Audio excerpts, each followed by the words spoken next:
Hey, welcome into Texans on Tap. Special draft night edition. I'm Brandon Strange alongside Charlie Palillo and Josh Jordan. You can follow Charlie at Palillo on X and read his work weekly on sportsmap.com. Josh Jordan, you can follow him on X, Josh Jordan 975, and read him daily on sportsmap.com. If you haven't subscribed to the channel already, we invite you to do so right now and like this video to show your support for the hometown men in steel blue. I probably shouldn't have started drinking right before we started doing this, so we'll just have to bear with me, gents, because that's what we got.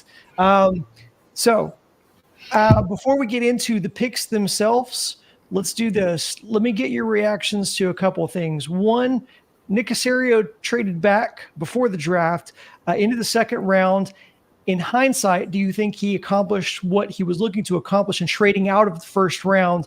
And secondly, are you surprised once we got there that he stayed put? He's kind of a wheeler and dealer on draft day. Are you surprised that we didn't see more wheeling and dealing from Nick Caserio on day 2 of the draft? I don't think there's any reason to grouse about them having traded back that, if they held on to number 24, they could have gotten that guy. They wanted additional draft capital. There's the possibility of moving still if there's someone in the third, fourth round that they like at a particular time on the board. When you get into the second round, you have a pool of players. Most teams, when they pick 42nd or 37th or 43rd, we had that guy with a first round grade. So, there's a lot of BS and liar's poker that goes on. But it's not like they flat out missed out on someone that you're saying, oh, geez, it's like when Randy Moss fell and he would have been sitting right there. They took a very sensible pick. I thought corner and interior defensive lineman, frankly, were the top 2 priorities, and we'll discuss amongst ourselves here on that. There's depth. Depth matters.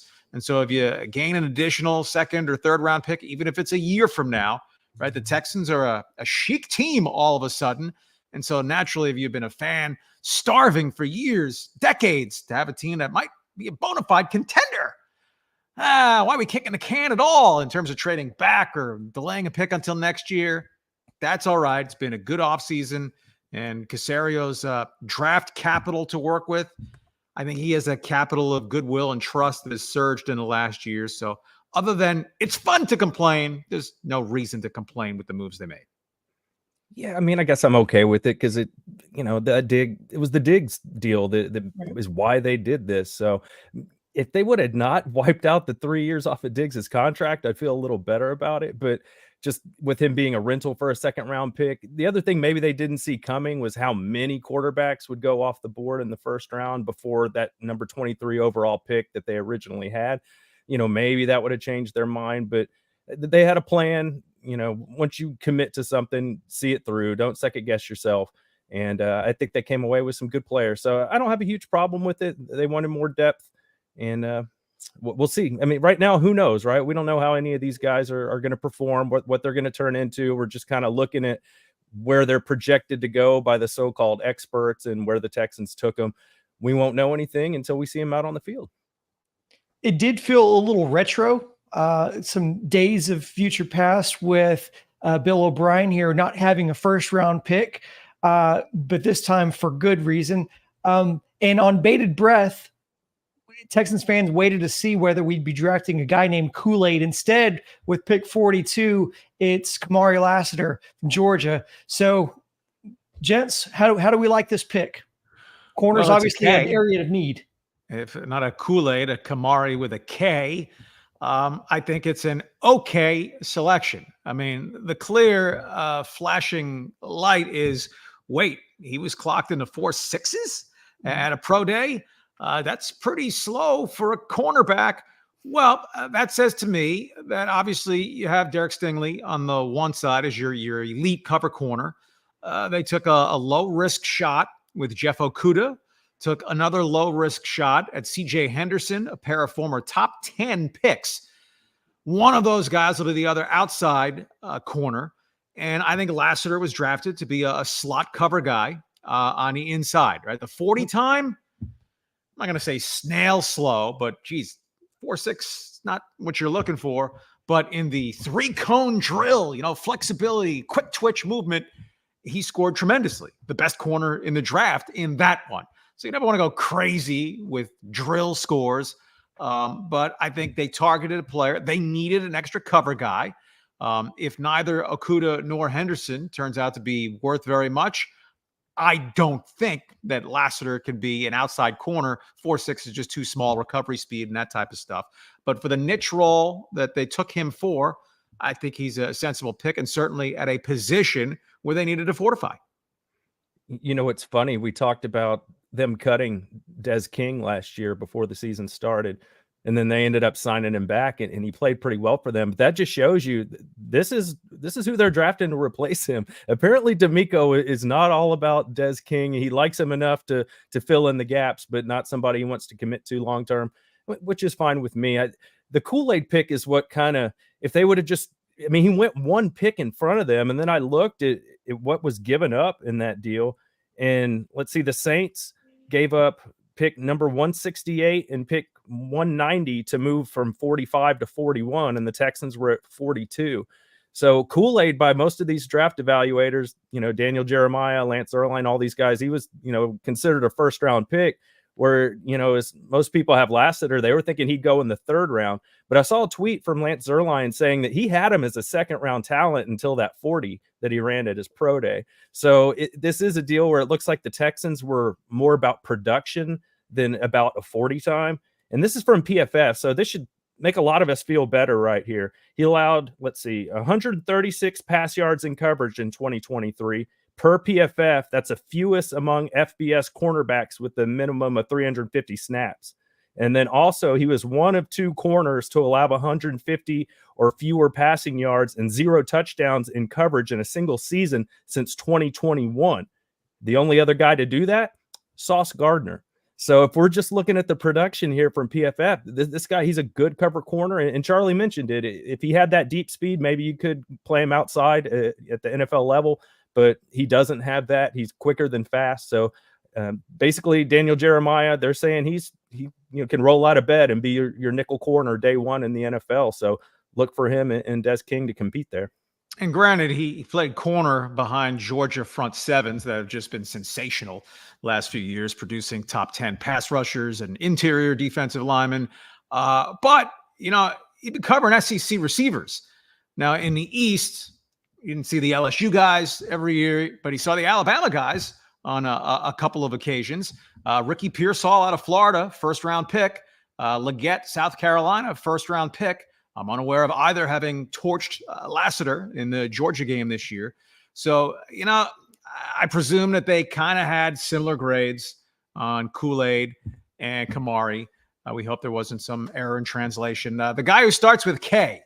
And of course, the proof will be in the pudding over the next 2-3 years, right? The instant grade draft stuff is fun for all of us and fans to do. But until they get in the real games and we see how they evolve as players, again, I think they clearly drafted him to be their nickel corner, their slot corner. Yeah. And quickly, I just wanted to point out, I wonder if Caserio is learning a little bit from drafting injured guys, Kenyon Green and Stingley, because the thing with Kool-Aid, he's got a foot issue there that, he did run on the foot, but it is recovering. So, maybe they were like, yeah, let's go with somebody productive that's healthy. And, you look at Lassiter, he played every game. So this guy's been very healthy. So you got to like that. Yes, you don't want to draft a guy that's made of powder. And I'd say, too, that there is another, one of the other things we talk about, the shifty hips. He also grades out well in run defense as well in the blitz packages. And so it seems to fit right into D'Amico Ryan's MO. He loves guys they're all about stopping the run. And we also saw this year what he was able to do and, how they were able to really flip the script on the Texans defense, specifically on that run. And Josh, you talked about the run on quarterbacks in the first round. It seemed like there was a run on defenders in the second round. And I wonder if that lured with the defenders getting pushed down into the second round, I wonder if that lured Caserio into a false sense of security, thinking that maybe Kool-Aid would be there. And then I think New Orleans definitely saw what I think they anticipated what the Texans were going to draft right there and jumped ahead to beat them to the punch. And so good on them. Hopefully, I mean, it looks like by all accounts they are satisfied with the guy they have, or they wouldn't say otherwise. But let's take a look at. I think this next pick was this was very interesting.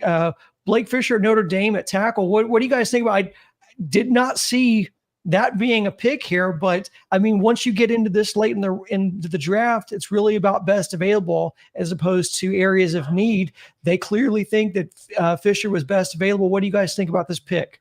Yeah, I think there needs to be a little bit of a sliding scale, a little bit of give. Not that you reach because, you really need a defensive tackle or another safety more than you needed an offensive tackle coming into the season. But you don't want to draft an 80-cent player at that position if you have a dollar grade on someone else. So Laramie Tunsil makes an absolute fortune, right? And he's their superstar anchor of the offensive line. Certainly a very good player. But Titus Howard, with the extension that he got, right, he's an $18 million right tackle, right? He did not play well at guard. He didn't like playing at guard. He announced himself on X, I'm a right tackle only. So where is a spot for Fisher? Is it possible that he can move inside and play opposite Shaq Mason at the left guard spot? Again, depth matters. Tunsil's missed time. Howard has missed a whole bunch of time. So having a third tackle who's capable as an NFL starter, nothing wrong with that. Right? It was a mid to late, really more a late second round pick. So it's not like drafting a quarterback 8th in the first round when you just spent $180 million on a free agent quarterback. I am looking at you, Atlanta Falcons. And Fisher out of Notre Dame, it's about the individual player. However, the Fighting Irish have been cranking out offensive linemen year after year after year, including Joe Alt, who went 5th in the first round to the Chargers in this draft. But the Irish have been grooming them well. Now, the Texans are, they're pot committed on both Tunsil and Howard, right?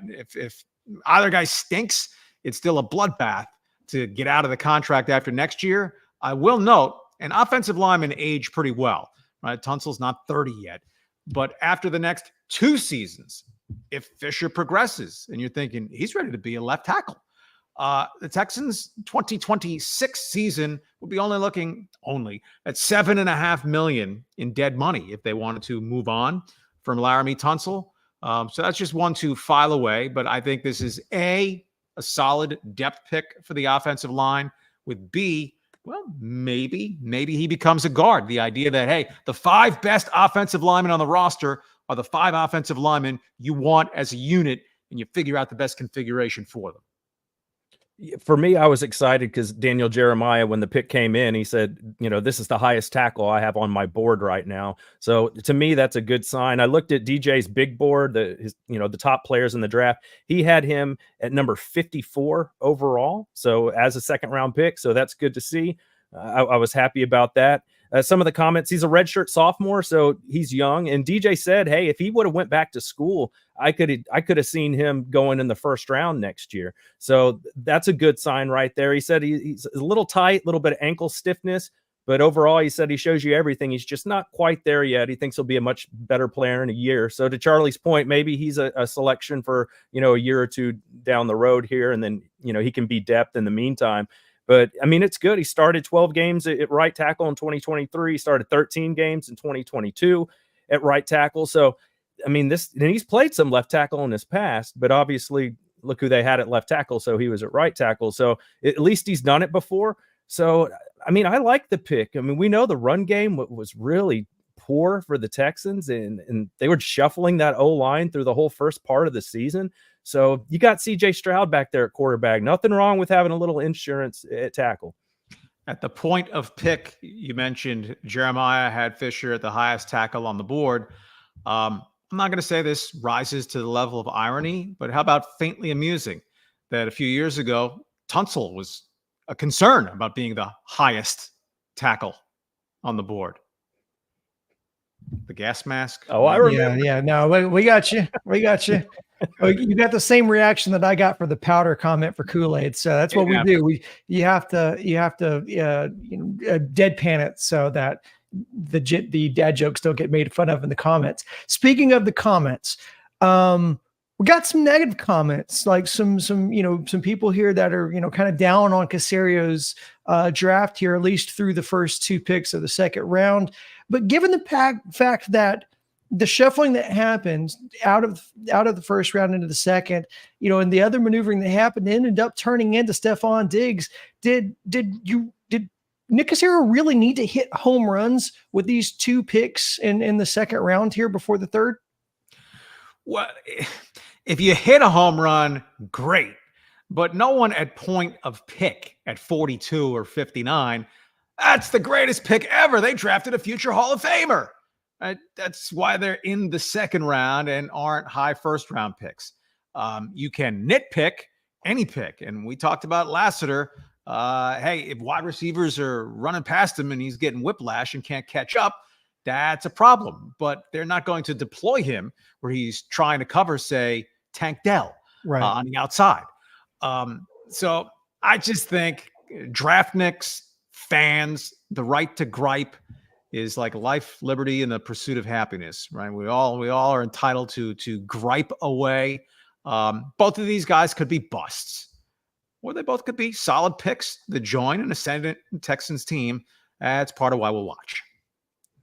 Yeah, I mean, I think because there were guys that were ranked higher on the board when Lassiter went, I mean, that's just kind of what you do as a fan, is you go see where the big boards are in the mock drafts. And if your guy's in a round lower than the round he gets selected in, you think, oh no, they reached. I'm already seeing draft grades. I think it was Sporting News gave the Texans like a C- for that pick of Lassiter. So, but who knows, if he turns out to be a great player, then you don't worry about it. And we see that all the time with guys with slow 40 time. Anquan Bolden, I think, ran a 4.6, and Terrell Suggs was a guy that fell in the draft because of his 40 time. The Ravens very often capitalize on that and take the guys that are good prospects, but maybe they didn't perform as well in the 40 at their pro day or at the combine. And sometimes you can find value there. D'Amico's not taking this guy unless he thinks it's the best option at the board when they do it. So I'm to the point now where, with D'Amico, I kind of trust what he's doing, and we'll see how it plays out. Yeah. Number one, Texans got a D for their draft last year. So keep that in mind, and producing 2 Rookie of the Years, and then, becoming an automatic playoff team. Who gave him a D? Well, that was right after the draft. Josh, if you remember off the top of your head, I just remember seeing they paid too much for Anderson.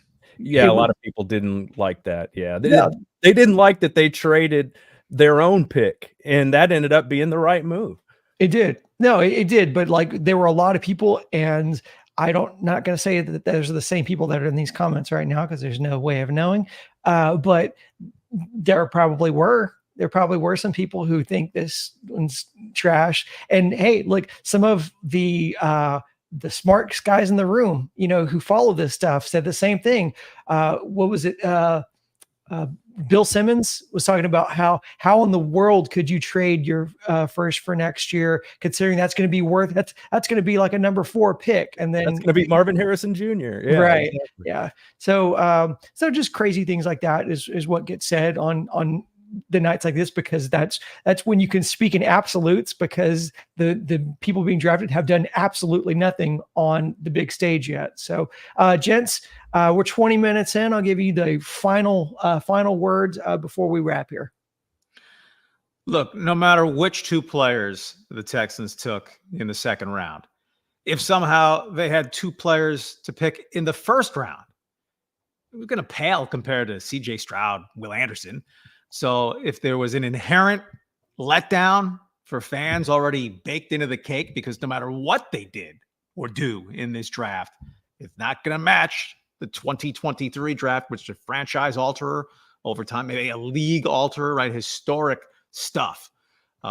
So, if they flunked the test this year, not a really important test. If they flunked the test last year, the franchise would be still lying dead in a ditch.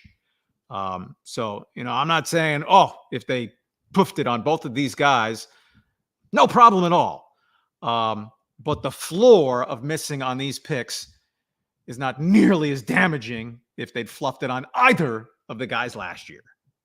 Yeah, and I would also point out they did a great job in free agency of plugging a lot of holes on this team, which enabled them to kind of take who they thought was the best player on the board that made sense at a certain position, so that they didn't have to be like, we have to get this position and give up more draft equity to go up and get it.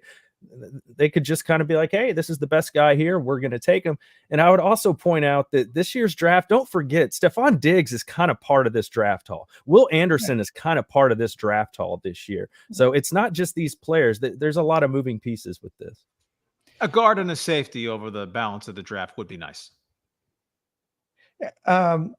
See, George, I'll give him some love here, and not love necessarily, but just show his comment on screen. He says that that Lasser couldn't catch toilet paper that was thrown at him. First of all, you don't catch toilet paper that's thrown at you. You don't know what's on it. So you don't catch toilet paper that's thrown at you. Second of all, that's why they're defensive backs, because they can't catch. If he could catch, he'd be a receiver, although he wouldn't be a very good receiver running a 4.6 40. So no, and I point out too, the reason he's saying that, he only has one interception in his career, and he hasn't had one in the past 2 years when he was actually a starter. So as many pass breakups as he does have, and the great coverage, according to the PFF stuff I read earlier, he's not a guy that's going to turn the ball over very often, at least based on what he did in college. It's not an exciting pick.